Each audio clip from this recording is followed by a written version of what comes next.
बौद्ध धर्म का व्यापक प्रचार प्रसार हो चुका था। अनेक बौद्ध मठ स्थापित हो चुके थे। सभी मठों में योग्य आचार्य व कुलपित की नियुक्ति की जानी थी ताकि वे बौद्ध धर्म के समुचित प्रसार में अपनी महती भूमिका निभा सकें। आचार्य व कुलपति की नियुक्ति में उनके ज्ञान और विवेक के अतिरिक्त उनकी परहित रुचि को भी विशेष रूप से परखा जाता था, क्योंकि मठ सामूहिक हितों को प्रमुखता देते थे। एक बड़े बौद्ध मठ के लिए योग्य कुलपति की नियुक्ति उन दिनों चर्चा का विषय थी। उस बौद्ध मठ के आचार्य ज्ञान और विवेक के धनी मोदगल्यायन थे। कुलपति पद के लिए 3 उम्मीदवार थे और तीनों ही योग्य थे, किंतु चुनाव तो एक का ही करना था। अतः तीनों की परीक्षा लेने के लिए तीनों को जंगल में भेजा गया। आचार्य मोदगल्यायन उनकी परीक्षा लेने के लिए पहले ही जंगल में पहुंच गए। उन्होंने मार्ग में कांटे बिछा दिए।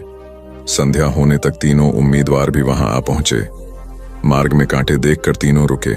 एक ने कुछ सोचकर अपना रास्ता बदल लिया, दूसरे ने कांटों पर से कूदकर रास्ता पार किया, तीसरा मार्ग से कांटे हटाने लगा ताकि मार्ग दूसरों के लिए निष्कंटक बन जाए। आचार्य मोदगल्यायन ने छुपकर यह देखा। यह सब देखकर आचार्य मोदगल्यायन ने इस तीसरे उम्मीदवार को यह कहते हुए कुलपित घोषित किया कि मठ में सत्प्रवृत्तियों को परंपरा वही डाल सकेगा जो सभी का ध्यान रख सके और अपने आचरण से प्रेरणा देने की क्षमता रखता हो। कथा का सार यह है कि निजी हितों पर सामूहिक हितों को वरीयता देने वाला ही सच्चा नेतृत्व करता होता है। एक गुरु और शिष्य तीर्थाटन हेतु जा रहे थे। चलते चलते शाम घिर आई तो दोनों एक पेड़ के नीचे रात्रि विश्राम के लिए रुक गए।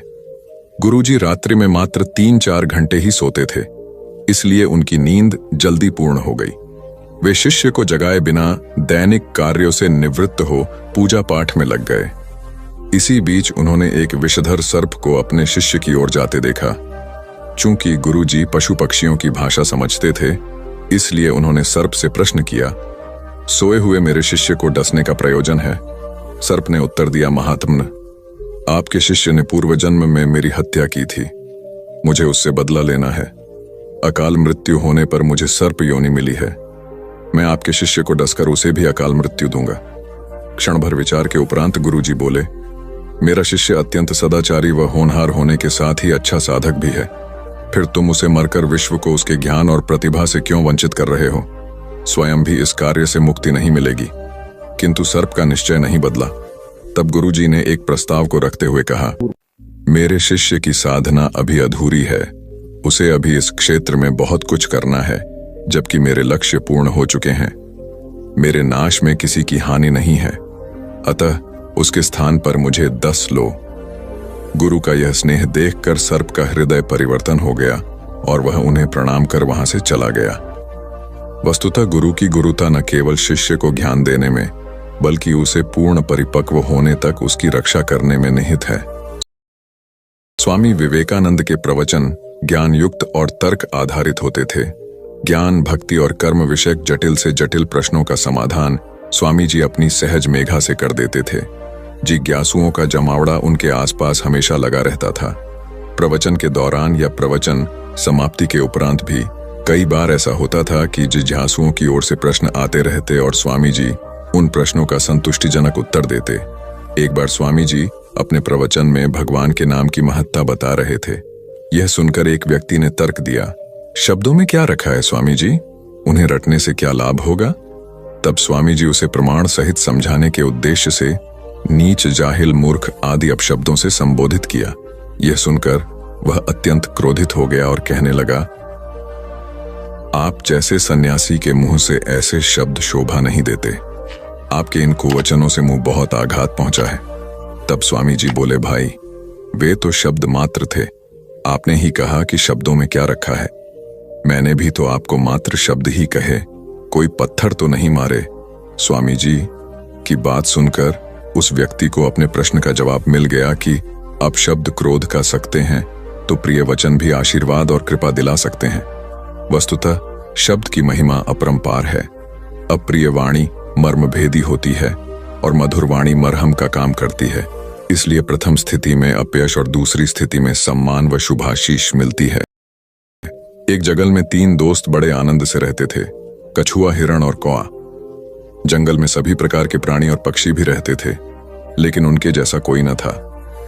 एक दिन हिरणी बोली, अरे वही बैठे बैठे मैं बोर हो गई हूं, चलिए कोई ऐसा खेल खेलते हैं जिसमें सभी को मजा आ जाए। कछुआ और कौआ बोला, हाँ दोस्तों, वही बैठे बैठे का खेल खेलकर बोर हो चुके हैं, अब कुछ नया खेल खेलेंगे। कौवे को हिरण बोली, ठीक है, तो तुम एक बड़े से पेड़ पर बैठकर आंखें बंद करके 10 तक गिनती करो और हम दोनों छुपेंगे। उसके बाद तुम हमें ढूंढना। ढूंढने पर जो भी पहला मित्र दिखेगा वो तुम्हारी जगह पर 10 तक गिनती करेगा और तुम छुप जाना। कौआ गिनती करने लगा, हिरण और कछुआ छुपने लगे। इसी तरह खेल चलता रहा। जब खेल खेल कर तीनों मित्र थक गए तब एक जगह बैठकर बातें करने लगे। उतने में एक शिकारी वहां से गुजर रहा था। तभी उसकी नजर हिरण, कौआ और कछुए पर पड़ी। शिकारी ने जैसे ही तीनों मित्रों को देखा उन्हें पकड़ने के लिए दौड़ा। खतरे का आभास होते ही हिरण और कौआ रफू चक्कर हो गए, यानी कि वहां से भाग गए। कछुए को आभास हुआ, पनरतु कछुए की चाल धीरे होने के कारण शिकारी के हाथ लग गया और शिकारी उसे अपने कपड़े में बांधकर ले जाने लगा। शिकारी मन ही मन खुश हो गया, हिरण नहीं तो कछुआ ही सही, रात का तो प्रबंध हो गया, यह कहकर वहां से जाने लगा। उधर हिरण और कौआ अपने मित्र को ऐसे शिकारी के कैद में देखकर दुखी होने लगे। तभी शिकारी भोजन में कछुए को खाने वाला है। यह सुनकर हिरण और कौवे ने एक योजना बनाई। कौवे ने हिरण को कहा कि जैसे ही शिकारी यहां से जब जाने लगेगा तब तुम उसके सामने जाना। जब शिकारी तुम्हें देखेगा तो अपनी पोटली जमीन पर रखकर तुम्हें पकड़ने के लिए जैसे ही दौड़ेगा, मैं जमीन पर रखी हुई पोटली पकड़कर उड़ जाऊंगा और तुम वहां से भाग जाना। जैसे ही शिकारी वहां से जाने लगा, हिरनी उसके सामने आ गई। शिकारी ने हिरनी को पकड़ने के लिए पोटली जैसे ही जमीन पर रखी, कौआ अपनी चोंच में पोटली पकड़कर उड़ गया। शिकारी हिरण को पकड़ने के लिए दौड़ा और पीछे मुड़कर देखा, कौआ पोटली चोंच में पकड़कर उड़ रहा था और इधर हिरण पलक झपटे ही भाग गई। शिकारी निराश होकर घर लौट गया। कौवे ने पोटली को महफूज जगह पर रखा और कछुए को शिकारी के चंगुल से आजाद कराया और तीनों मित्र आनंद से रहने लगे। इससे हमें यह सीख मिलती है कि असली दोस्ताना वही जो समय पर काम आए।